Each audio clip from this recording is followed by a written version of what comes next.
have, I hope, three very interesting speakers for you today.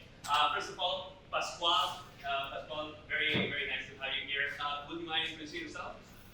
Yes, well, thank you, David, and thank you everybody for joining. I know it's Saturday, and well, it's exciting to be talking about video games, so that's why we are here probably. But in any case, thank you for coming and showing. Some of the members did not show, but we are still very happy to be here. So my name is Pascual. I've been in the video games industry for around 8 years, okay? 7 of those with Social Point. As you know, Social Point is one of the mobile video game companies here in Barcelona, with roots in Barcelona, and now part of Take-Two Interactive and Zynga, okay? My background is engineering. I'm from Barcelona, so I've been here, I was raised here. But I've been living in Canada, in Singapore, in the Dominican Republic, in Belgium, so I've been traveling around and working around. I started my career at Hewlett-Packard, and from there I've been moving into consulting, and then e-commerce, and finally gaming. I think gaming is a lot of fun, and that's why I'm staying in this industry, because I really enjoy the product, I really enjoy working with people, and I think that's a little bit about myself, but later, if you want, we can speak more about it. That's fantastic. So that's really, really cool, interesting international background, and I think you coming from different industries also brings a lot to the table, right? And we also have Rita with us. Rita, do you mind introducing yourself as well? Sure, thank you so much. And first of all, well, the same as my mates, thank you so much for being here. I'm Rita, I'm the head production of Pendulo Studios. Pendulo Studios is a company, currently is the most veteran studio in Spain. We have been here since 1994, with the first point I think in Spain. My background is from arts, and I started my career as graphic designer, illustrator, and this kind of stuff. I first moved on to consultancy, where I start my first approaches to project management. Then I had the lucky year to join APCN, incubator program that I recommend for you if you want to start in video games. Then I moved on to Pendulo Studios, and I'm just around 3-4 years I've been working with large projects like Tintin, Secrets of the Pharaoh, an adaptation for Alfred Hitchcock, Vertigo, and the other one is Laxer. Really, really cool as well.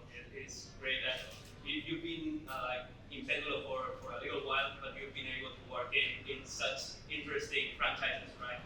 So that's it. Thank you so much. Yeah, very, very nice to have you here. And just in case, I'm David Carrasco. I'm the CEO and co-founder of Ervila Studios, also secretary of the Madrid Games Cluster.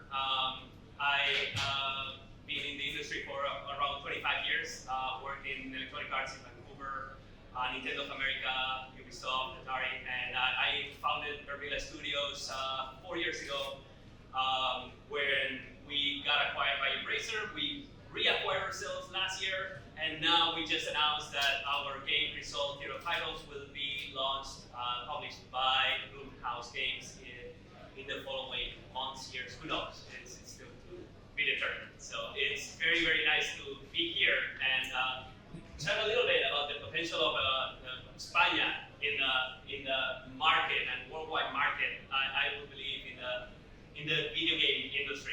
And I would like to start with Pascual, if you don't mind, asking you about the status of the video games industry here in Spain.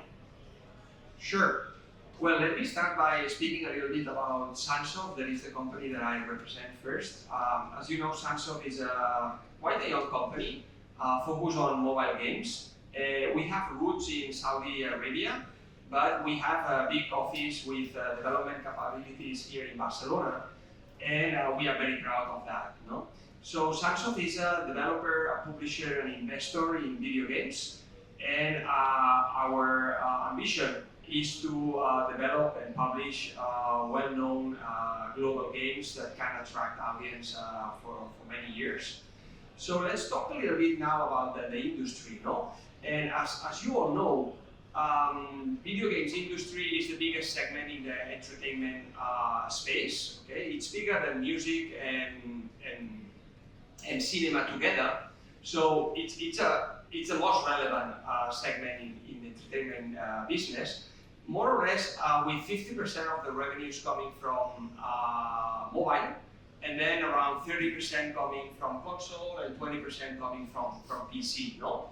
But let's look also about Spain, no? So when we look at data from 2023 from our colleagues at DEP, no? That is the Spanish Developer Association, we can see that there are around 800 studios in Spain. Of those, more or less 460 are established as legal entities, okay? While the other ones are more like amateur, or maybe some of them might be just some groups working on video games. And when looking at the business size of the Spanish industry, it's about 1.5 billion, okay? This number has grown approximately 8% since last year, and 50% of that is, let's say, we could say it's coming from Catalonia, no? Like from the Barcelona region, no? Moreover, in terms of employees, there are 9,000 people working on the video games industry. As well, 50% of that is in Catalonia, in Barcelona, and the rest around Spain, mostly in Madrid, and also in Andalusia a little bit. And when looking at female talent, although that's still a lot of room to grow, no? And maybe we can talk about that later, Rita, but last year we achieved 26%, which 5 years ago, it was 10 points lower. No? So definitely we are catching up there. When you look at the size of the industry, 1.5 billion here in Spain, 10 years ago, that was only 20% of that. It was around 320 million. No? So definitely it's been an industry that has been growing here in Spain as well, both in terms of revenue as well as employees. And in terms of diversity of talent, is also catching up. So I don't know if you want to add anything else. That's my summary. Yeah, sure. Maybe I think it's a good point to know that apart from this revenue growth from Spain the last year, for you to have an idea, United Kingdom goes for 5.2 billion, and France with 6 billion this last year, and the first prize goes to Germany with 10 billion euros. So more than 4 times the revenue that we have here right now. Yeah, I agree that it's definitely very interesting to see the growth and the potential of the market, right? We are seeing very, very large numbers in other territories, but I believe the growth that we are experiencing here in Spain is very, very strong, and hopefully we can try to catch up, right, and get to those countries. Why do you think that is? What challenges do you see in the Spanish industry of the video games? Maybe I can spot one, apart from the sociological part of being in the south of anyone. So the south is something related to some kind of prejudice that I think that can be challenging when you want to go to the north or to other countries. But apart from that, I also analyze that in comparison with France, Germany, or United Kingdom, here we have like a focus in our education in generalist degrees, and I think this is something not very cool to have internally and neither externally, because when I hire people, I often it's very hard for me to spot profiles that are not generalists. For example, I have a producer and a game designer and a programmer, and the three of them has studied the same degree. So I think this is not a very good point to have a seat in the international market. But the other part, the bright side of this, is that, well, we have very agile and little strike teams that could be something positive in other type of backgrounds. So having this generalist education means smaller teams but agile. Yeah, maybe to complement on that, when you look at how we train talent, no? Normally when you take somebody that is young and that is studying and that is growing in their professional let's say, more academic career, no? They start very generalistic, no? So you really need to start learning about everything because you don't really know what do you really like, no? So you need to try a little bit of art, you really need to try animation, you really need to try the different disciplines. It's once you have tried several fields that you can then decide where are you going to specialize, no? And I think that that's the part where we are having some gaps, no? We are not having like a second round of education where we can go from a more generalistic approach into a more specialization approach, no? And also, the second part should also go with some, let's say, hands-on work, no? It's not just only about education. And I think that companies somehow are looking for very senior talent or very specialized talent, and then these generalistic profiles find it difficult to enter into the industry. So there is a little bit of a chicken and egg topic, but we definitely need to understand that after a generalistic education, you will need to go into specialization. And this specialization should combine education with hands-on work or professional work. And that's the gap that as an industry, at least in Spain, we need to solve. I agree on that. You agree on that? I definitely agree as well. And Spain is very curiously, I believe the largest country in Europe, maybe more than Europe, in terms of available programs to study video games, in general. But at the same time, as you said, they are all, or most of them, like baseline knowledge, right?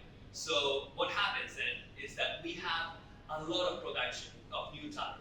We are generating lots of new graduates, new technicians that can execute some kind of labor.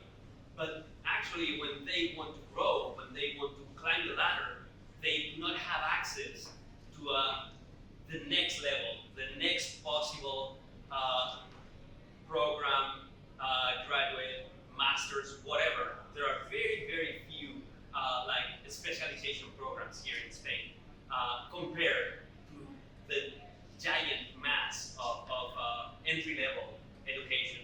So I think it's a matter of pushing there, trying to help those education facilities to understand that there's a lot right now of students and graduates that will need that new level of education. And then, as you said, try to help the companies, the studios, to bring in new talent, maybe for smaller tasks, entry level, whatever, so they get that glimpse of the actual work that you do in a studio, which is very different to whatever you study in school. Not sure if that's the case, if you already work or you're in school, whatever, but real work experience is very different to studio experience. So, to school experience. So I would definitely say that having that experience, being able to work in a studio, is definitely groundbreaking for anybody that's been studying. And from there, Pascual, I will say Barcelona has been in the mouths of a lot of people lately, and regarding video games and the industry. What do you think that is?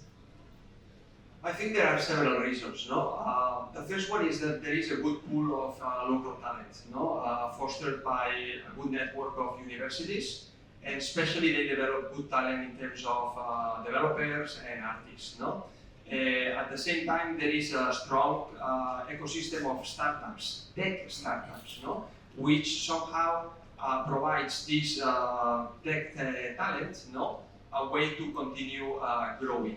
But Barcelona is well known by its design, creativity, and innovation as a city, So this also provides the right groundwork to the artists, to the animators, to the creative designers to feel like at home, So definitely this local part is strong.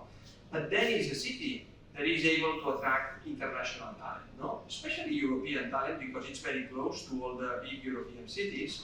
It has excellent weather, excellent gastronomy.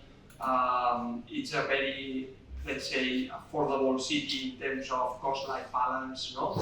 And Barcelona, from that regard, is able to attract international talent easily, no? Then there are local institutions and the government is supporting external companies to arrive here and establish here studios. We also have the Mobile World Congress, which has put Barcelona in the map. So eventually, the combination of these several factors with this startup ecosystem, no, has helped tech companies to establish in Barcelona, and little by little, some gaming companies have been arriving, and at the point where you start having several companies, more companies are joining because they understand that here there is a pool of talent that they can somehow use to build their teams, which is one of the most important things as a gaming company, because at the end it's a talent-based industry, so you need the talent, no? If you go to a place where you cannot find the talent, it's going to be very difficult to build a studio, no? For example, as part of Sunsoft, we are trying to build a gaming company in Saudi Arabia, in Riyadh. But the talent in Riyadh is not yet as mature as in other hubs, like could be Barcelona, Helsinki, or London, for example, or Amsterdam, no? So eventually, it's going to take years for that talent to evolve, and eventually for us as a company to have a very senior talented team in Riyadh. That's why we also started our studio in Barcelona to fast track that those development opportunities. Any comments on that, Rita? Just in case, if you want to add anything. In terms of local initiatives, apart from Vendolo Studios, I started in the industry with an indie game. And for me, what's very crucial to reach this external investment, thanks to all the incubator programs, and apart from the mentorship that I think that maybe is the best part of it, because we had mentorship from Social Point, from Marvelous, and with a lot of people, and with more experience than us. The other part that push ourselves to have this money to make our game was all the contests, for example. And I can say, like, for example, Malaga Games, for example, was very cool because thanks to that we have 60 euros to make our vertical slice. Then with the edit, we reached around 2 euros, and with the ABCN, 3 more. So this little ecosystem that we have here was very powerful, because thanks to this, people like ourselves with no enough money to make a game and to jump to the international market, we could make it. Yeah, I would add to that definitely thanks to the ecosystem, right? We are able to move forward, gather more talent, gather more money, which is definitely crucial for the industry, right? We are seeing that Barcelona is boiling with lots of students coming here. Madrid also is growing a lot with the Madrid in-game side that is kind of the city council support, and then we have the cluster. There's also Malaga with the Polo de Malaga, which is also supporting that. We can see that in the Canary Islands as well. So I believe Spain in general is pushing a lot. Barcelona has been striving for quite a while, and I believe here in Spain we have many weapons to reach to international audiences, reach international investors, reach the talent that we need and we really desperately require to thrive as a studio. I would say that in order to attract international talent, and I will introduce you in just a second. In order to attract that international money, investors, whatever, we definitely need to believe in ourselves. We need to believe in our project. We need to believe in our studios, and we need to be able to represent. Because when we go ask for 100,000, 500,000, 1 million euros, 5, 10, whatever, you need to believe about that, because they are going to receive 10, 20, 100 million more offers. So they need to be able to decide that yours is the offer that really needs that money and will bring money back to them. So believe in that, present an actual case that will make them interested. Don't only think about the artistic side, believe and think about that financial side of the project and how you will attract players and be able to push your project, your product, your game to them. So it is a matter of not only being the developer, the artist, the producer, but also the person that brings that project to the world and attracts the money and believes in it as an investment and as a full 360 project that can not only make your student grow, your studio grow, but also make the investor, the publisher, or whoever is putting money in grow as well, because that's how they will believe in putting money in. And before I go into another question, which maybe will come from Albertino, I would like to introduce you to Albertino Rosselló. Yes, thanks. Well, thanks a lot. First of all, sorry for being here so late. It wasn't my intention. I thought that it was at 12:30, so I want to apologize myself, especially to you and to the guests as well. So sorry for that. Basically, I will work. I don't know if they have managed to work already as a moderator of the panel. But well, for your information, I run a marketing agency focused on indie games. So I'm mostly focused on what we know as independent development of video games, not only in Spain but in the rest of the world. And anyway, I would like to thank all the rest of the panel to be here. Let's continue with all the questions. I don't know if you followed the. Okay. So it's not exactly a line, but we've been kind of jumping a little bit so to make it cohesive, but we will try to go for it. Maybe Rita has been speaking about the local initiatives and also Pascual or Barcelona, and I was just discussing about I don't know if you've introduced yourself, I guess. Of course. Right. Anyway, so I don't know, maybe you can speak a bit about how Barcelona became a hot gaming hub in the last year. So you have already covered that. A little bit, yeah. So maybe about investing. I can maybe expand on it, and maybe you can also speak a little bit about that. So very quickly, expanding on my previous wording, investors basically care about money. Publishers care about money, but also care about other stuff. They care about maybe continuing working with you. They may care about creating a long-lasting IP. They may care about you becoming a larger studio that may be able to work on that project and maybe other projects. But investors really care about money.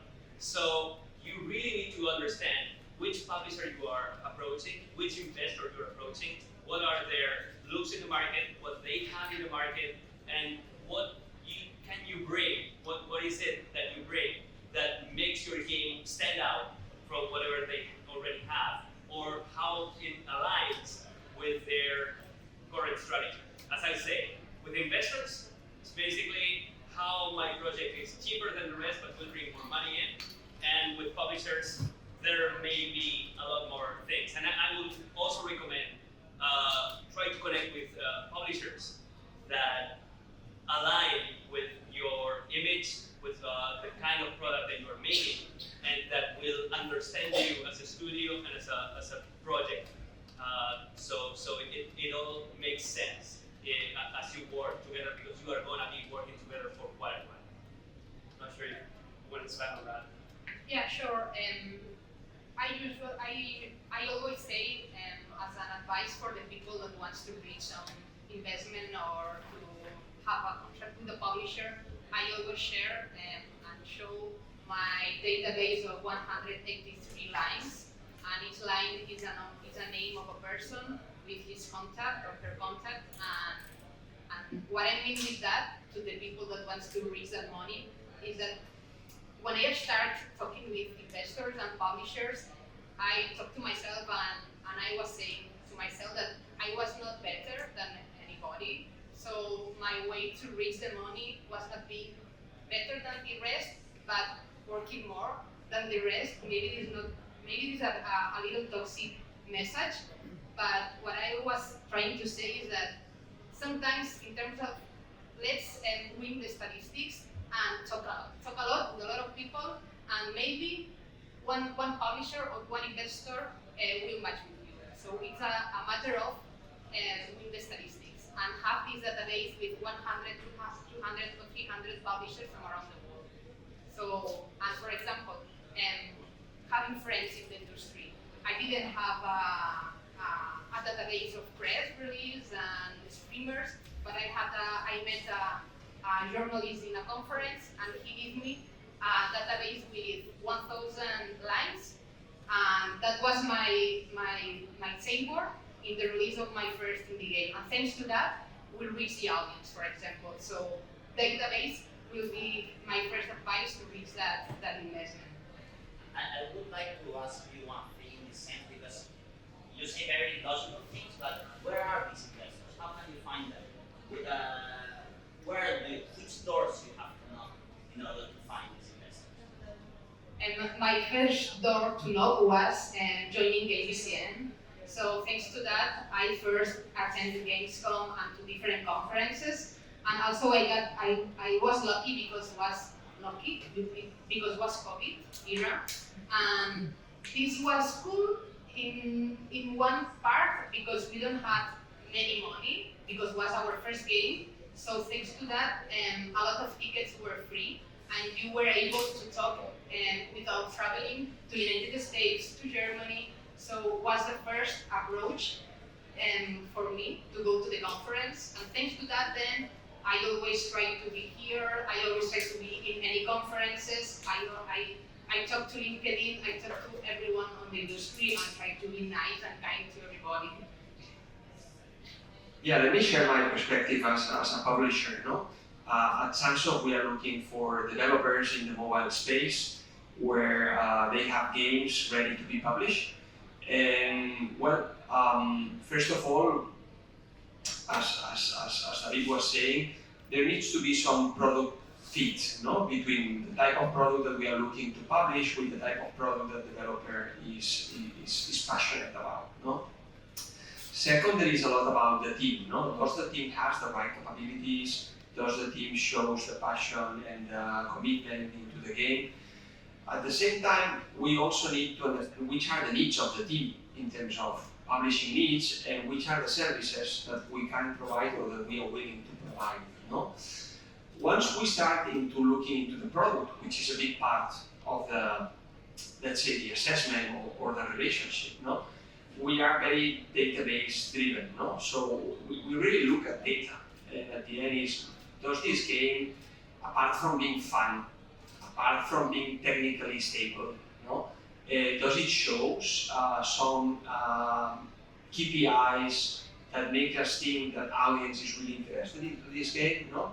And here is where a conversation starts, no? Like we need to see some KPIs shining, maybe some others we can define together how we would like to make them shine, no? If we establish this kind of publishing relationship, no? Eventually there is a lot of work between the developer and the publisher as we try to influence also on the roadmap, on the monetization, on the features that the game still needs to implement, because we try to provide some kind of guidance and service on that front as well. Eventually we see some developers that it's very difficult to work with them because they don't accept any feedback, or they are not, they don't want to, let's say, they believe that the product side is going to be only on their side, no? And in those occasions, it's really difficult to influence because then you only take care of the marketing parts, but the product part is done completely autonomous, no? While our belief is that the marketing and the product should go together, because that's the only way to solve the equation nowadays, no? That you are really able to put a product in the market that has marketability capabilities and that you can really attract users to there, no? So we do believe that product and marketing and UA should really work together. And if we are not able to find a developer that is open to do that, it's going to be very difficult for us to succeed. I would like to add to that first of all, if you decide to go in the self-publishing direction, which is an option, then you are going to need a lot of things. And I'm not a publisher, he is, so he can provide more information about that. But you are going to need a marketing expert, a public relations expert, a Steam expert, who knows, Switch, whatever. You are going to need to speak to a lot of people, plan a lot of things, work like never before, trying to get your name for the game known everywhere. Because if your game is not known, if it's not moving, you will end up, even if you have Game of the Year, but nobody knows about it, it will go into the depths of the abyss of Steam. Like there's hundreds of thousands of games there that nobody knows about, no one. And some of them are amazing, but they have like 10 sales, 100 sales. And they are all very positive reviews, everybody's amazed about them. But they are like completely forgotten. And that's why publishers are very useful sometimes, because they know the market, they also can tweak your game a little bit to make that extra spark that they need to make it like extra interesting for the most amount of people. And you can work together to get there, right? So I would say self-publishing is a possibility, but you are going to have to work like there's no tomorrow. So if you have money, time, and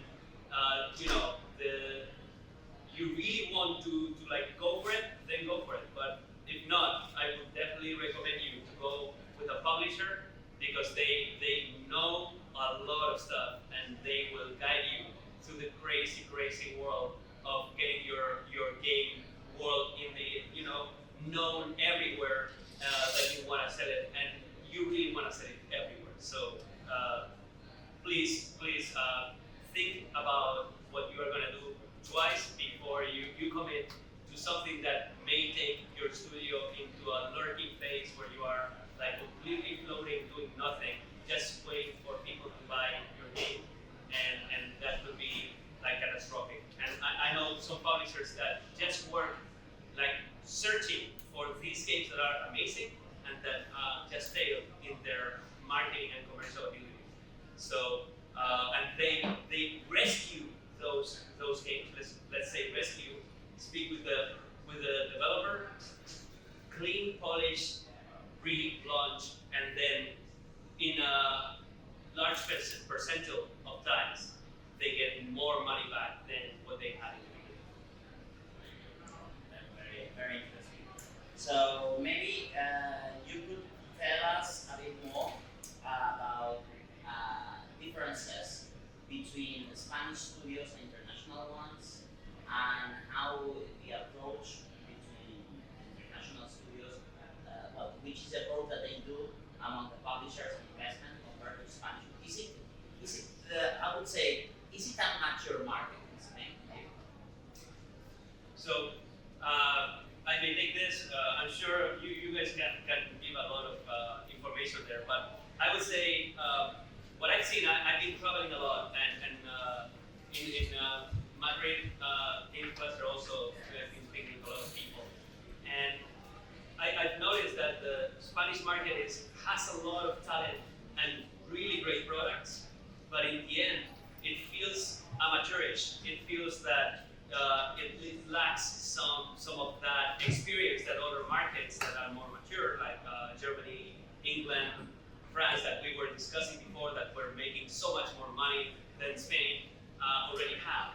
And when we go to like events like Gamescom, Tokyo Game Show, I've seen a lot of people in the industry, and even like when some of these the ICEX, for example, ICEX, Comercio Exterior in Spain, they help like newer studios get to those events, and you see those studios kind of like, we are collaborating, we're big.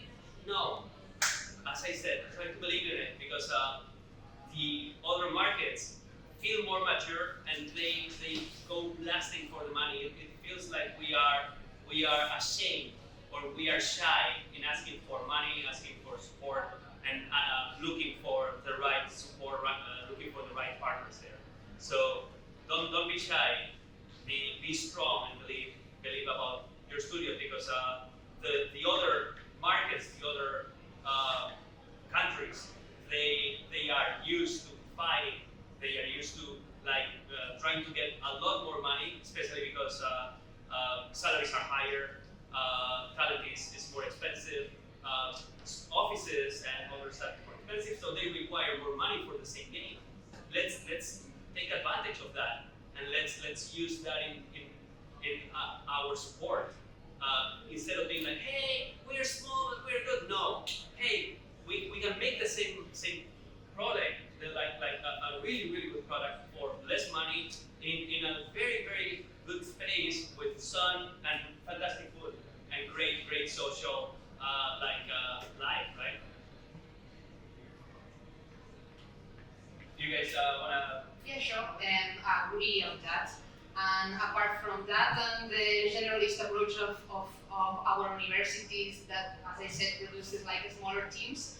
Also, we have a bit of lack of maturity in terms of tax incentives. For example, we don't have a specific tax incentive in video games. It's more focused in films and in performance art.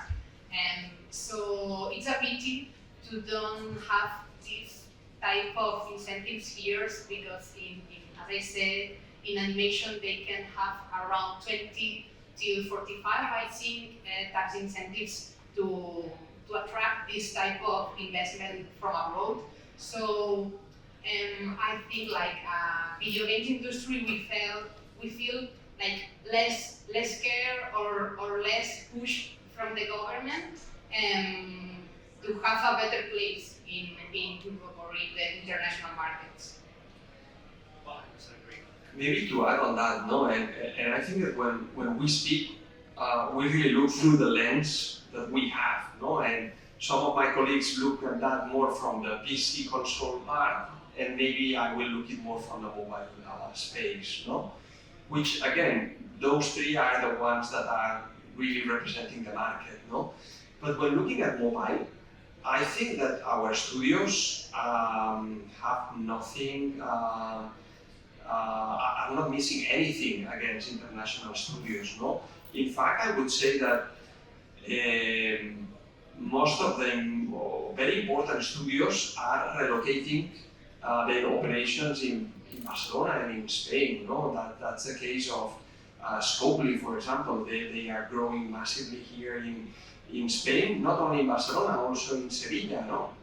Because they understand that there is talent here that can really support their operations and to keep running their games, their hits, no? That's the same for Social Point.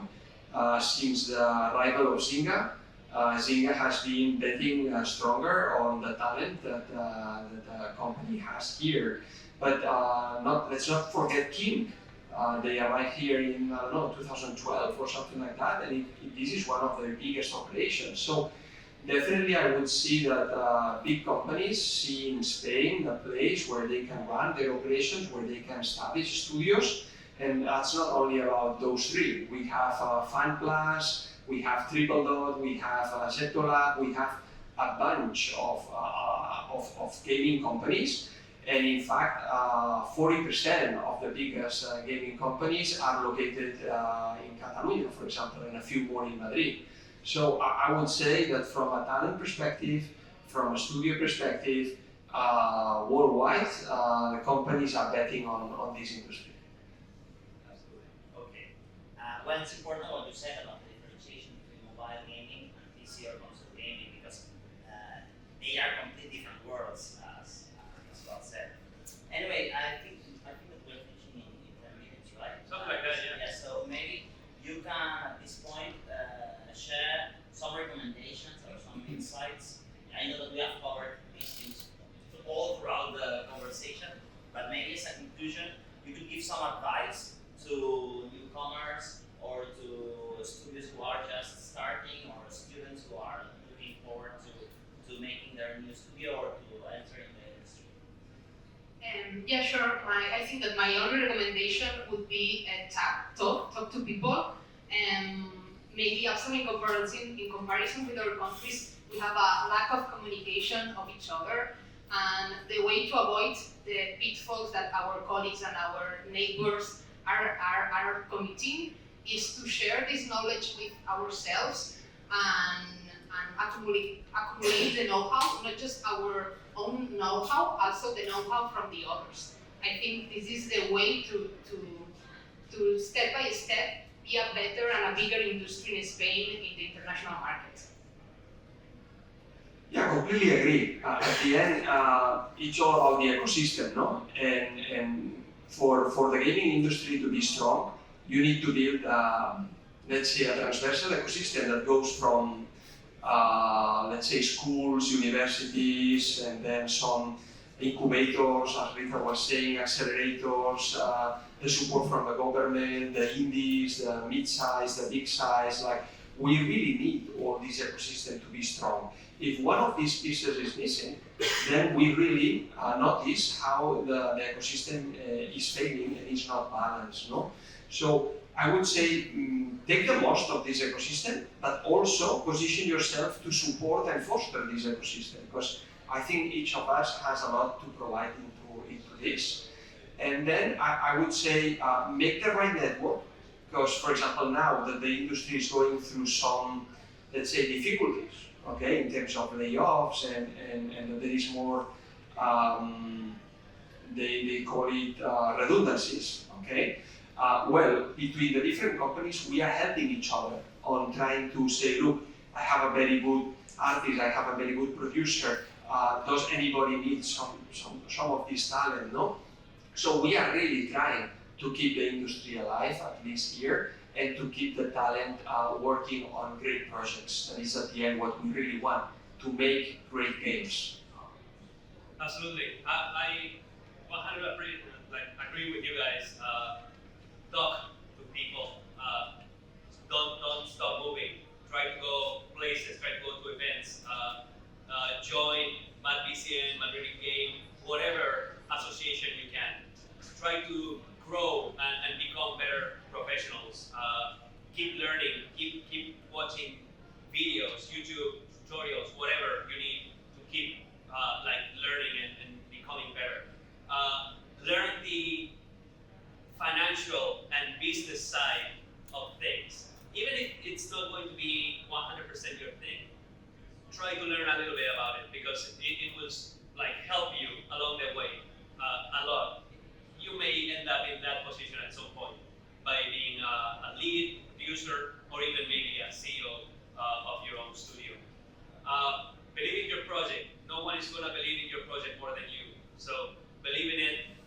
See how it is different. See how you can make it shine and differentiate from the rest. And don't stop fighting. We've been in a big roller coaster of ups and downs. When you are really down and you stop fighting, then you end up falling. So keep fighting, and in the end, it is not about the money, but it is about the money in most cases. So don't forget about that. Don't forget that the investors, the publishers, even the studios will think about the money. So it's a lot of work creating the game, but it's a lot of work selling the game. So think about both sides and go for it. Okay, I don't know if you have any questions to the speakers. So now I think that it's time for you, if you want to ask anything to any answer to us. So feel free to do so, please. I just like a question. So for Albertino, Yes. we're talking about this gaming in Spain. How many indies approach your company to ask for your services? We have an estimation of percentage, regardless being in Europe, but how many are from Spain? Yes. I'm curious about the amount of studios that. Yes, absolutely. My database contains like 15,800 studios from all over the world, out of which it contains like more than between 1,200 and 1,500 studios from Spain, most of which are extinct already. Because as you know, the lifespan of a studio is just 1 year after the release of their first game. So usually most of my clients, or the ones who have approached me, start having a relationship with me before the actual release of the game. And when they release the game, they see that the industry is very tough, and then they leave. But these are the amount of studios that I have in my database. And last question is about like, how does the deal work when a studio has already a publisher, but they want to have an extra support on another like PR? Yes, look, in this sense, PR may help some studios who don't have a publisher to get a publisher. This has happened many times. I know the case of Petrum's Studio, for example, right? With Petrum's Studio, they found what I found, PQ, which was a publisher for them. But this could only happen because they already had a previous coverage that allowed them to have to run a Kickstarter successfully. So in this sense, this was a very big help. With regard to your question more in detail, there are publishers which publish like 12 games in a year, right? And it's wise for the developer to also invest in their game, no matter what. No matter if they have a publisher either, right? Because this way they can focus more on what they want, while the publisher may have like a broader perspective and would not focus so much on their product. So in this sense, there is no problem for that. There's no publisher which will tell the developer not to invest in promotion, right? Because it's something that you're saving from, you're saving the publisher from spending. So in this sense, it's absolutely compatible. Okay, thanks. So is there another question? I have a question. Okay, sure. Yeah. Probably a question for everybody. What's the typical agreement between a publisher and a gaming studio? As in, like, what's the percentage of revenue the publisher takes, or I don't know, what's typically normal? Maybe I would say from the PC console perspective, maybe you also have a different perspective as well. But it can vary a lot from a 20-30% to a 50 or 60%, depending on how much they are funding. They could even take everything or almost everything until they recoup X amount or even the whole amount that they invested. That is very common as well. And then the revenue share could be a 50-50, 70-30, but the most common we've seen is between 60 and 50% in the PC and console market. Yeah, let me share my own example with a already released game, and the investment was for overall development and marketing around 300k euros, and the deal was 100% to recoup for the publisher, and then 50-50. And I think it's quite normal, more or less. Yes. So I think the publisher wants to recoup first, and then going into 50-50 would be like a very, let's say, fair deal, no? Because you want to keep the developer really incentivized into that. So, but at the same time, this really needs that it's a business for two, and that's what the numbers really need to prove, so that both parts will be able to make money. Thanks. Any other question? Maybe Sam. That's it. Thank you everybody for coming. Thank you so